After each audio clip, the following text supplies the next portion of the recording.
Last week, we had a slightly heavier topic, more on masculinity and other related areas. And before that, we spoke about how muscles will help you with longevity, right? And in that context, we also covered a little bit about glycogen and fat stores, etc. Today, we're going to talk about another very important aspect related to energy, fat loss, and we're going to talk about the role of insulin in fat loss, right? So let's get going. And by the way, the reason I'm doing this is something I learned quite recently. So I want to explain whatever I've learned. Same caveat as before. I'm not a doctor. These are my personal observations based on whatever research I could do. Great. Okay. So there comes a time where if you're in the journey of, let's say, fat loss, weight loss, right? In general, weight loss, we should talk about fat loss, right? You don't want to lose muscles over a long time. You'll be doing all the right things. You'll be eating reasonably healthy. You'll be having a reasonable calorie restriction, whatever that number is, having the right macros, you're hitting the gym, walking, running, doing a little bit of physical activity reasonably on a regular basis.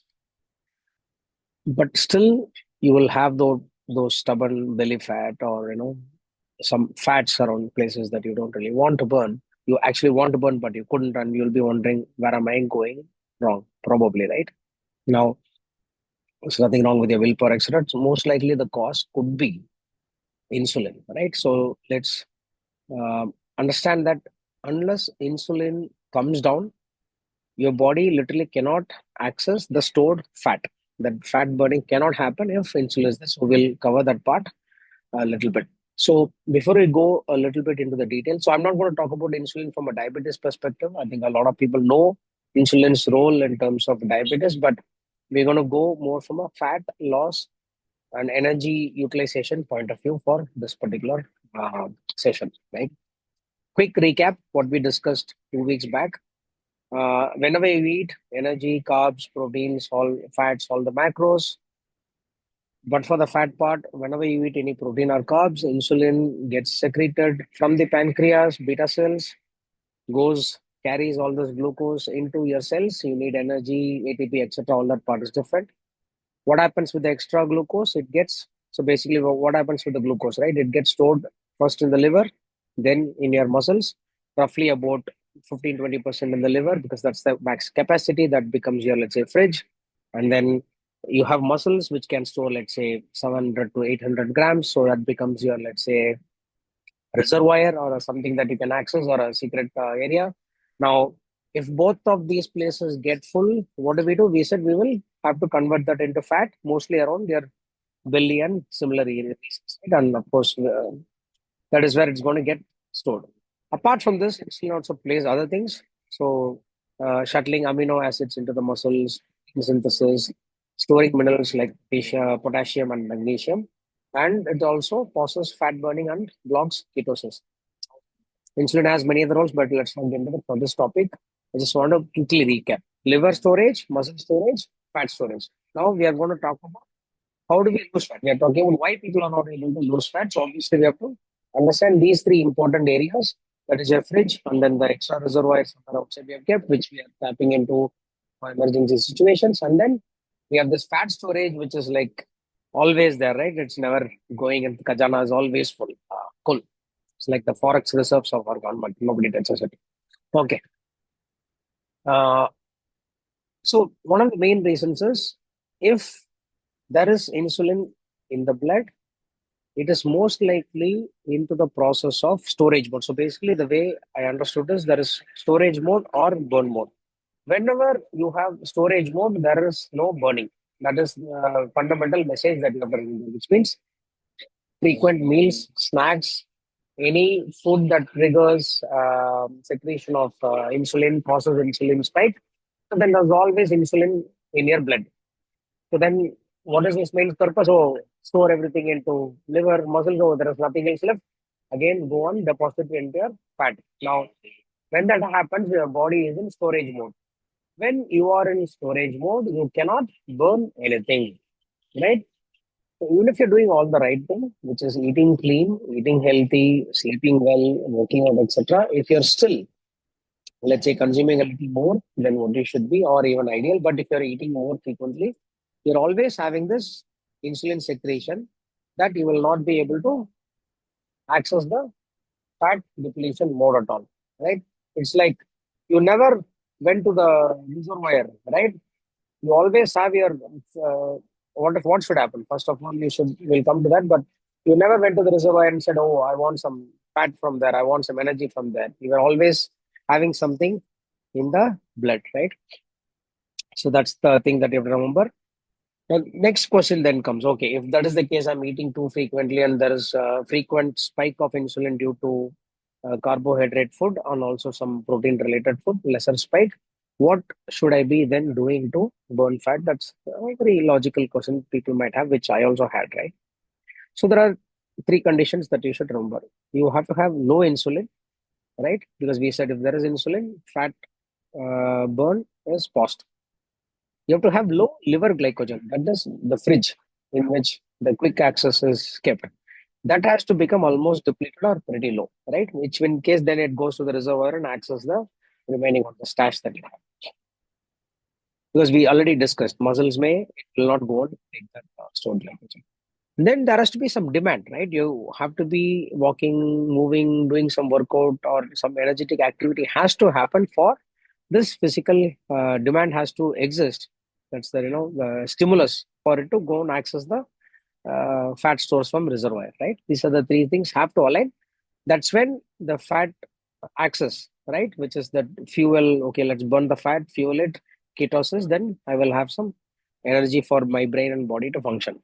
That is the process. Now we discussed three terms. Now what can you do? We have discussed about how it is stored and then how the depletion also happens. Now the question that you might have is how do I keep my insulin low, right? That becomes the central part of discussion because we clearly established with facts and reasonable signs that I am aware of that if you keep insulin low, less secretion into the blood or don't make it spike much, come out much, then we are able to access the fat storage and burn the fat, right? That is what all we all want, that muscular vasculature and flat abs, etc. If at all that's your um, goal. So we also can let's look at the type of food that we eat, right? Because we have proteins, carbohydrates, and fats. We discussed that we'll have to focus on carbs and proteins because those are the ones spike insulin release, right? Now, in terms of carbs, there are certain types of foods that you should avoid or reduce. Right? I'm not going to say that these are bad or good. I just want to say is you're going to reduce these things because these have low glycemic index. Right? These are simple carbs. No, sorry, complex carbs have lesser glycemic index, but you should avoid simple carbs because they have high glycemic index. What are the ones? White bread, polished white rice, all sugary items and cereals, your maidas, juices, sodas, biscuits, pastries, all of these, quick access, your insta access, quick commerce food that we have most often. These are simple carbs which are broken down very quickly in your stomach. Obviously, then your insulin spike is also pretty rapid, right? These are things that high glycemic index items. Look for those items and avoid them if that's part of your nutrition. If you can't completely avoid, you should be able to reduce that. That is also good enough. So instead of these items, you should choose alternatives, right? You can be, for example, instead of rice, I eat millets. Similarly, you might have your own choices like oats or quinoa, etc. That's up to you. Sweet potatoes, etc. So look for uh, food that has complex carbs because then it takes more time to break down, and then the insulin release is also pretty low. One tip along with these carbs item, any which way we will end up eating carbs, which is fine. Carbs is not a villain. In moderation is the key, right? Again, try and pair it with fiber and protein all the time so that the insulin spike is slow. That is something that you should remember. Cool. Now this is on the type of food that you should avoid, on the type of complex carbs that you can have. We already discussed. The other thing is the frequency of release of insulin, right? So one of the things you might want to do is If you're eating frequently, 5, 6 times a day, morning snack, breakfast, and then another hunger, then lunch, and then post lunch, and then again evening snack and dinner and post dinner, you're continuously having the insulin in the blood all the time. It's like the policeman is always on the vigil. Then the thieves won't have time to go and steal from your reservoir, right? So obviously you cannot have that situation. So you need to make sure the policeman is happy, and then he is in the station. He's not being very alert, and the thieves can then have a field day to steal the fat from the reservoirs. No, so you should basically avoid. What I'm saying is you should avoid snacking all day. Try and reduce the frequency at which you eat. It could be 2 times a day, 3 times a day. That's up to you. But generally, stick to some timings. This is very important, right? You don't really want frequency. That's important. Give good gaps between meals so that there is time for it to go and access the fat. Oh, okay, this guy is sleeping for some time. There's no policeman. Let me go and quickly access some fat. I need some energy. I'll burn a little bit. That's it. So, as a consequence of this first point that I mentioned, comes something that all of you are very aware of: restricted eating or intermittent fasting. What if that works for you? Great. If it doesn't, don't sweat over it. It's fine if you eat 3 times a day, but make sure you eat the right type of carb items, eat a lot of proteins and fibers, and less of simple carbs, right? That's one something that you have to remember. Third thing. Now, we also figured that, let's say you are someone that who can't control the kind of food that you eat. Again, I'm not suggesting this as a alibi, but you should also be lifting weights so that your muscles can hold a little more of that glycogen that you end up more of glucose that gets converted to glycogen. You have more space to store. So that is something that you should do. So lift weights, of course, and then walk after meal. So resistance training has been shown to improve insulin sensitivity. This is scientifically proven because I also explained the reason, right? You have muscles, you have more storage. It's pretty straightforward. Again, same thing, walking after food also reduces your post meal insulin spikes. You know that whenever there is a load coming into our mouth and goes into the stomach, there is going to be insulin spike because every food that we eat will have some amount of protein and some more amount of carbohydrates, any which way. So, there is going to be insulin spike. So, you're never going to be in a situation where the policeman is never there. You're just going to be, he's going to come less often as the situation that you can hope for, right? Now, walk as much as possible so that the policeman finishes his job and then goes back into the station and sits quiet so that thieves can go and steal from the reservoir, right? We already spoke about cutting ultra processed foods, etc. That is understood. I don't have to go into that level right now. And stick to more of proteins because it will give you good satiety and a lot of fiber. Fiber is very, very good for your stomach. Dr. Pal has been telling about it for I think 10, 15 years now. Follow that thing. And if you also fats, we will have some fats, which means, have healthy fats, ghee, nuts, all those kind of things that are good for your body. Another important point on the insulin related one, steps that you can do is to prioritize sleep, right? Now, sleep and stress management both are very important. You'll never live in a world where there is not going to be no stress. You have to learn how to manage stress. Just figured out a way. I figured my own way. You will also have to figure out how to do that. That is not a I cannot really do justice to that session, that topic in this one. So read about that, or we'll do another one later. But in general, again, it's basically right. Cortisol will make sure, oh, there is stress in the environment. Then it ends up telling the policeman, go check what is going on. Again, then there is no fat loss that will happen. In fact, fat will get accumulated. Similarly, poor sleep will also has been shown to cause a lot of hormonal issues and dysregulations and insulin resistance.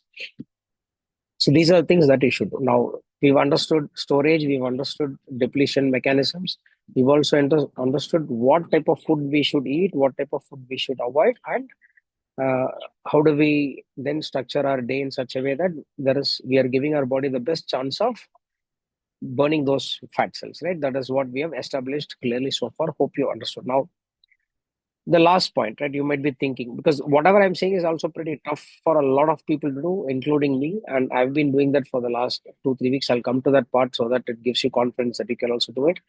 Uh, this question will come in everyone's mind that, oh, I'm putting in so much effort, controlling my hunger, avoiding eating all the foods that I really like, but there's no progress. You will feel frustrated. Why am I even living? Right? It should not be in that situation. But one thing that might actually play a great part in helping you and supporting you, well, like a scaffold in going in this on this path, is if your brain and you know that whatever effort you're doing, you're putting in is giving you some kind of results, right? It's quite obvious. If there is a reward, humans are wired for rewards, right? Simple. So you should obviously know, okay, I'm doing all this. Is this really working? Is a question that you might ask. That's a good one. So some of the signs that your insulin is dropping, we will discuss a few points. One is you will be able to go a little longer without eating food. That is number one. You will actually notice. Typically, what you can do, you can take a tape, measure just on top of your belly button, have that, do it once in a week, do it on a daily basis. It will change. Try once in a week, and then see if there is even a millimeter or some small change in the measurements, right? So it'll tell you that there will be definitely, it will happen. Trust me, it will happen. So these are two things that you should do. You will also slowly see that your gut, the way it behaves, will also change. You will have lesser cravings for the type of food that you like. Typically, your sweets and sugary items and carbs that we typically like, biscuits and other things. Little bit of those cravings will come down. I'll not say it will vanish, but it is likely to come down, and your mental clarity in some form will improve. It is very difficult to put that in a very objective way. It's very subjective. This is something that I felt, but you will also experience. You're likely to experience it. So these are the few things that will tell you very clearly that whatever efforts you are making in terms of the dietary changes to bring in fat loss will work. Now, I'll give a little bit of uh, numbers on what happened with my own journey and why I started going a little deeper into fat loss and food science, right? So around March time, from Jan to March, I was pretty consistent with the kind of workouts and eating habits that I had. But what I figured is I was traveling quite often, so I ended up eating a little bit of stuff that I shouldn't be eating. But at the time, I didn't have too much knowledge of this insulin sensitivity with respect to the fat loss. I didn't have the knowledge. And from a weight of 58.4 or 58.4 in March, by May, I think I again ended up going to 60.1 or 60.2 or even close to 61. And of course, in between, I was traveling quite a bit out of station, etc. So eating in hotels quite often. So all of those things contribute as well. Now, then I got back on track from June, got a little more serious, but I can tell you, so in June, mid, I think, yeah, June second week maybe, not even mid, June second week or maybe something. I was 60.1, and I started going a little deeper into the type of food that I eat. I started avoiding all this simple carbs, so no white rice, no sweets. I became extremely strict about it, but for very small deviations, minor deviations. Then by 21st, 22nd of June, that's roughly about 10 days, it became 58.8, right? And then from 58.8 by 2nd of July, I think it became 57.9. And then today I checked again, it was 57.3 or 4. So as you can see, about two and a half, roughly 2.5 kgs came down in about a month time, which is quite reasonable or less than a month. Again, I'm just giving you that it is possible because you will have a lot of cravings or off days in which you suddenly feel like eating some sweet, etc. It's okay. Don't. How do I put it? You should actually enjoy this journey too, right? It cannot be too punishing in such a way that you don't just feel like living. What's the point, right? So the type of food that you eat, you should also enjoy doing that. It doesn't mean you go and gorge on gulab jamuns, but at the same time, remember that choose the type of food that you like, uh, so that it is sustainable. I think that's the right word, right? Practice a sustainable way to weight loss. There is no hurry, right? I mean, I might lose 2 kilos, I might add 2 kilos again, right? That it can happen if I go a little astray from this path. It will happen, but I kind of learned over time. Then I figured out from Chat GPT about insulin and other things. Then I know, what, okay, I'm doing something wrong, because what I was doing wrong, I was eating healthy food, but I was eating a lot of healthy food very often. That's it. There was no other mistake. I don't think I was eating bad foods. It was just that I was eating a lot of healthy food more often. I was never giving time for the so it just maintained my body, right? It wasn't losing the fat that's still there in my tummy, right? Some part of it needs to go. I'll have to work harder days. Okay, so that's about it. I think to summarize, you understood a little more about insulin's role, not from the diabetes perspective, but from a glycogen perspective. You understood the order in which glycogen is stored: liver, muscles, and fat cells, adipose. And then you also understood the reverse order, that is the order in which fat is, let's say, energy is utilized. That is from your liver, depleted first, then police must be sleeping so that thieves can go and have a field day. They can steal some fat from the reservoir so that you lose a little bit of weight. Muscles are very selfish. Nobody can, thieves cannot go there. It's always locked in. So you cannot access that part. That's about it. So for you to lose fat, you have to have less insulin in your blood. And to have less insulin secreted in your blood by the pancreas, you should eat little less frequently. Don't avoid snacking all day. Avoid sugary foods, starchy foods, all this, simple carbohydrates. Go for replace them with complex carbohydrates. These are the small switches you should do. Don't complete by trying everything at one shot. Again, forming these habits take time. So if these things look quite complicated to you, I have to do this, I have to do that, resistance walking, and this is too much, I might as well give up. So don't think that way. You should probably, even make one small switch is also good enough. Instead of simple carbohydrates, just switch to complex carbohydrates first. Okay, if you think that is difficult, go for a 5-minute walk after lunch and dinner every day. Just see the difference in a week. It will happen. I had the change. You will also have it. Let's go for it, guys. And if you think this video was informative and useful, please forward it to your friends who needs this help. All right, I'll see you next week with some other interesting topic.